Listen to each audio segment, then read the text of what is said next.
In today's video, I'm going to teach you how to delete your InVideo AI account. If you're ready to remove your account and data, I'll guide you through the exact flow so you know what to click, why these prompts appear, and what happens after you confirm. Start by opening your browser and heading to the InVideo AI website, then log in with your usual credentials. You need to be signed in so the system can link the deletion request to the correct profile.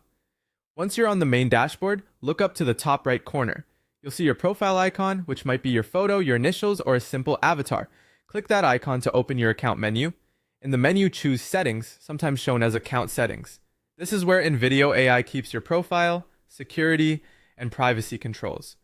Inside the settings area, scroll until you find the option that refers to removing your account. The wording can vary slightly by interface version, but you're looking for Delete Account or Close Account. Both take you into the same removal process. Click the Delete or Close option.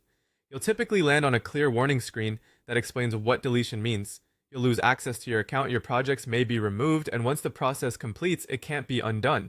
This page is designed to prevent accidental clicks, so take a moment to read the message carefully before moving on. Next, you'll be prompted to confirm your password. This is a standard security check to verify that it's really you requesting the change and to protect your account from unauthorized actions. Enter your password and proceed to the final confirmation. When you're ready, confirm deletion. At this point, your account will be scheduled for deletion.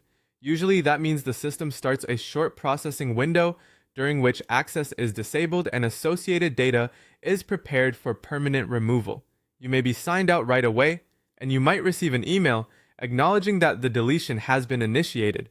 A few helpful notes as you finish up. Labels and menu names can vary, but the path is the same. Profile icon, settings, then the delete or close option. If you don't see it immediately, check within the security, privacy, or account sections of settings.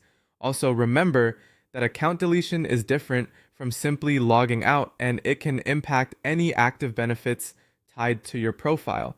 And that's it. By following these steps, you've started the official deletion flow for your InVideo AI account and ensured the request is recorded and processed correctly. Thanks for watching.